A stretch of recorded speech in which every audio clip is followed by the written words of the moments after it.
helped my brother build his business from the ground up. I did his books, worked for free, even took out a personal loan so he could expand. This month, he sold the company for $3.2 million. I wasn't mentioned anywhere in the deal. When I confronted him, he said, "You were just helping out. That doesn't make you a partner." Couldn't believe it. Then I got a wedding invitation. He's getting married in Italy. I wasn't invited, but the envelope included a gift registry with a link to a $1,000 espresso machine. I'm 38. My younger brother, Nate, is 34. And until recently, I thought we were close. Real close. In 2017, I was between jobs. I just left a decent position doing accounting work for a mid-sized tax firm in New Jersey. I was burned out and freelancing while I figured out my next step. Nate came to me with this idea for a business, mobile auto detailing. He was doing part-time work cleaning up cars at a buddy's dealership, and he wanted to go solo. "There's real money in this," he said. "People don't want to drive to get their car cleaned anymore. We go to them." It actually made sense. He had the skills and I had the business background. I told him I'd help him get it off the ground. Nothing formal, no contract. He was my brother. I helped him register the LLC, built a basic Squarespace site, did all the back-end stuff. I set up his QuickBooks, managed payments, and tracked every expense and invoice. I spent hours on this. At first, I thought I was just doing him a favor, but it turned into a full-time job. For free. We started getting traction in the second year. A big break came when a luxury dealership in Princeton contracted us to detail every new delivery and trade-in. That deal brought in steady income. We expanded to 3 vans and hired 2 more workers. Here's where it gets messed up. In 2020, during COVID, Nate freaked out about losing business. We had a rough 2 months, and he said he needed capital to stay afloat and expand. He asked me to take out a loan. I said, "Why can't you? You own the company." He looked at me and said, "You know I don't have the credit, but you've been here since day one. We're in this together, right?" So I took out a $22,000 loan in my name. He promised we'd set up an agreement and put me on the books officially. Once we got through this, I've got that text. Things turned around fast. In 2021, we brought in nearly $500,000. In 2022, I told him we needed to formalize the ownership split. He brushed it off. End of the year, let's get through tax season. Except when tax season came, he got quieter and quieter. I'd ask for invoices and he'd ghost me for a few days. Then in March 2023, I tried to log into our accounting software. Password had been changed. I texted him. No response. A week later, our cousin Kyle calls me. "Yo, congrats, man. Nate told me you guys sold the business. You're finally cashing in, right?" "What?" "Reflections. He said it's gone. Some regional company bought it for a few million. I figured you'd be retiring." I sat there stunned. I hadn't heard a word about this. I called Nate. Straight to voicemail. I emailed him.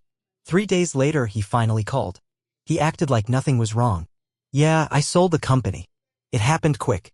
You sold the business. Without even telling me." He laughed. "Come on, man. You were just helping out. I handled the clients, the vans, the actual work. You did some spreadsheets. That doesn't make you a partner. You promised. It's not personal. It's just how it played out. I took out a loan for you. You volunteered. I never forced you."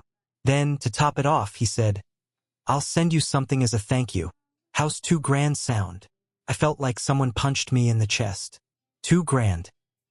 For 6 years of free labor and a $22,000 loan that I was still paying off. I didn't speak to him again after that. I blocked his number. I was done. 2 weeks later, I get a white envelope in the mail. Fancy calligraphy on the front. No return address. Inside was a card. "Nate and Brianna invite you to join us in Sorrento, Italy this June for our destination wedding." No +1. No note. But there was a URL for their wedding site. I clicked it. Gift registry included a $1,000 espresso machine. I wasn't invited, but I could still buy them something. That's when I knew. I couldn't let this go. He took 6 years of my life, stole the business I helped build, and walked away with millions. Now he wanted me to celebrate with him while he pretended I never existed. I wasn't going to attack him physically. I wasn't going to sue. But I was going to hit him where it hurt the most, his ego, his wedding, and the carefully curated life he built for Instagram. So here's what I did. I started by downloading everything I had. Years of financial records, invoices, text messages where he promised to officially add me as a co-owner, screenshots of the loan docs with my name on them, and emails confirming I handled vendor payments and payroll. I made a folder labeled reflections_fraud_NJ_2023, just in case.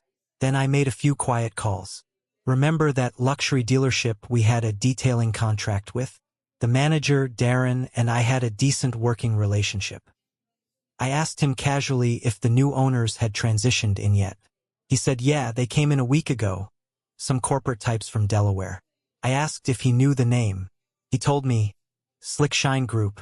I wrote it down. I looked them up. Small but growing. Regional player buying out independent detailing companies. They had a press release on their site about the acquisition of Reflections Mobile Detail in Princeton, New Jersey. Except in the press release, Nate was listed as sole founder and owner. There was no mention of me or any team. Not even a generic with the help of others. I took a screenshot.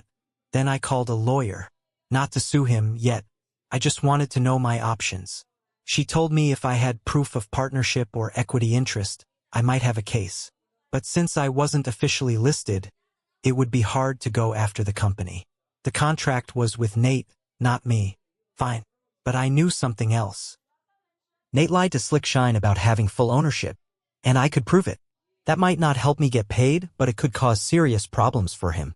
So I wrote an anonymous email to the Slick Shine compliance department. Hello.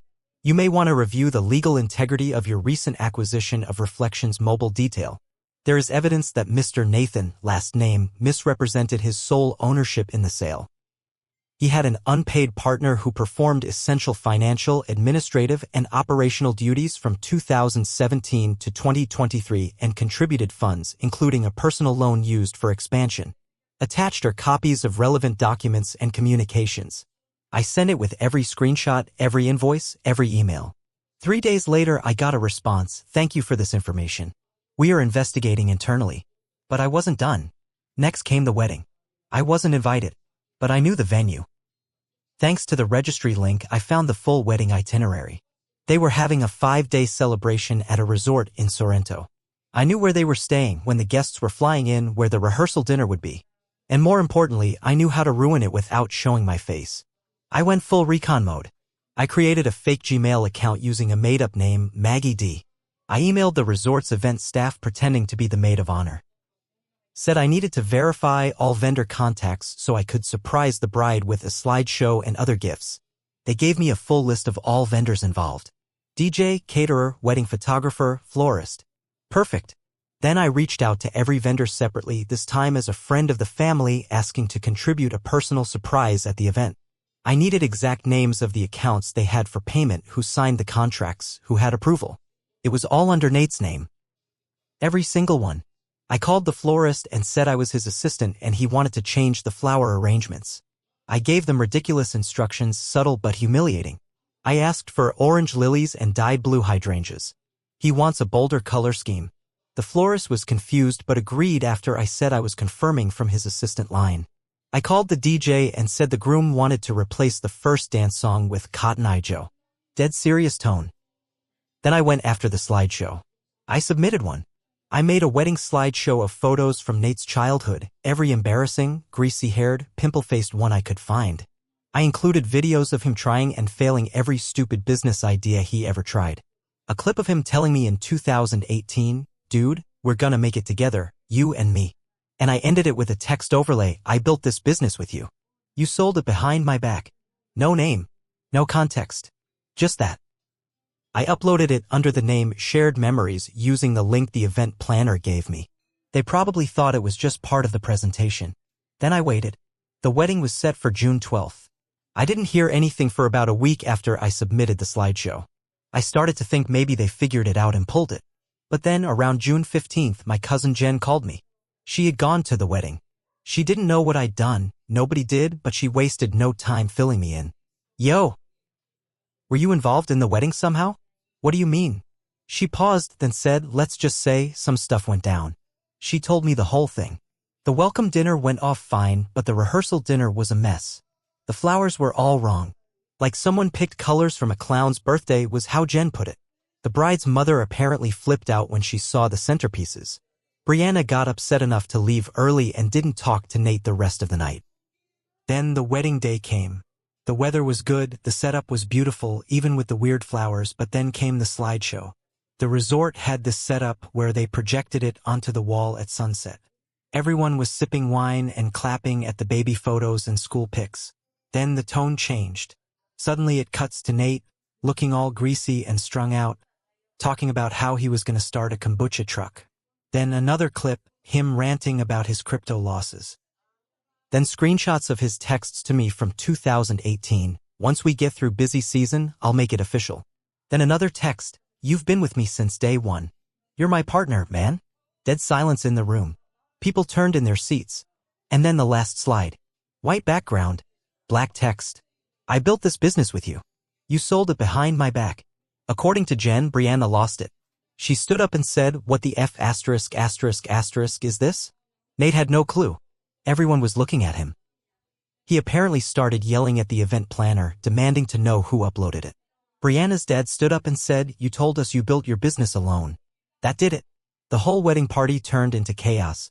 Guests whispering, groomsmen looking around confused, Brianna in tears, her mother storming off.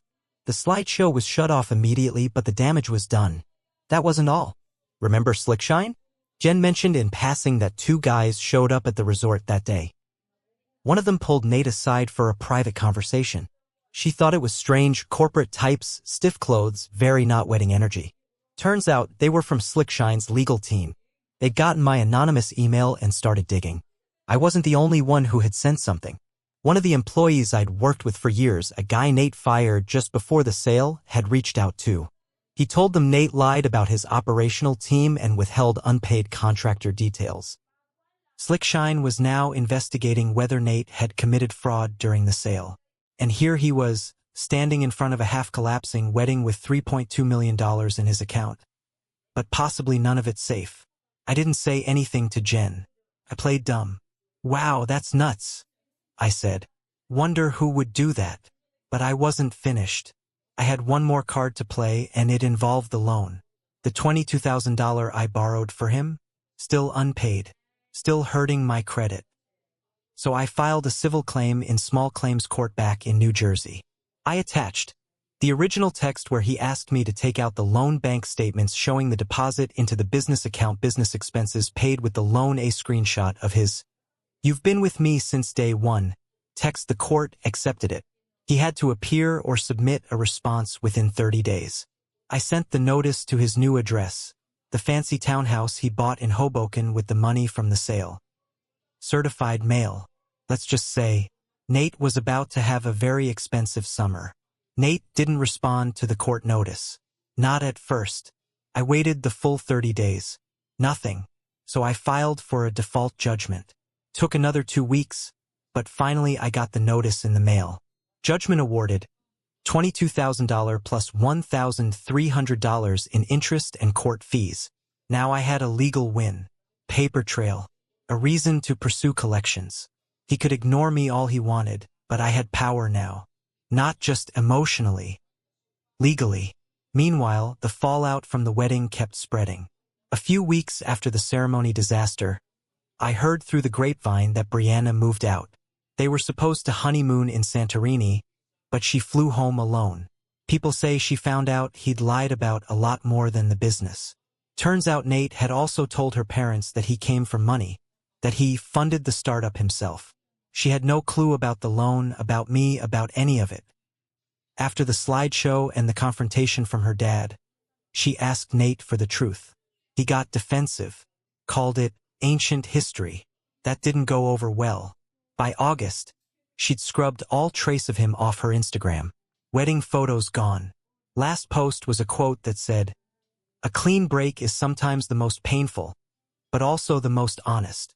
But the real hammer dropped when Slickshine filed a lawsuit.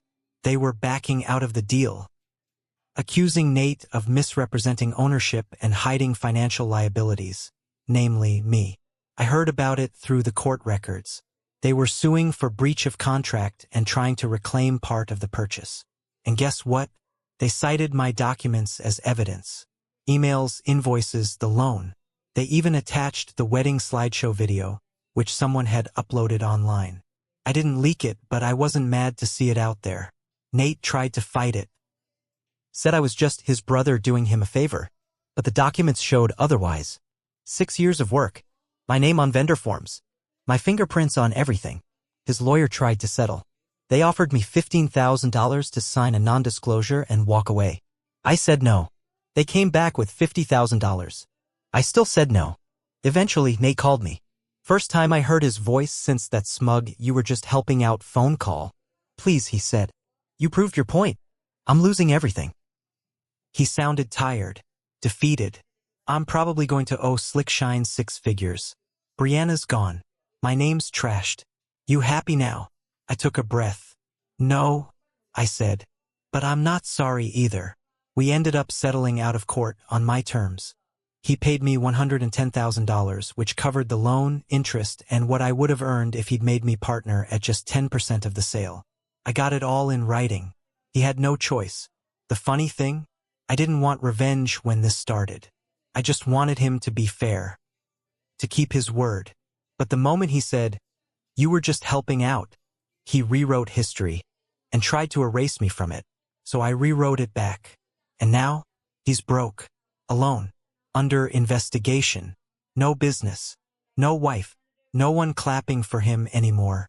As for me, I finally got the espresso machine. It sits in my kitchen. I use it every morning. Tastes better than I imagined.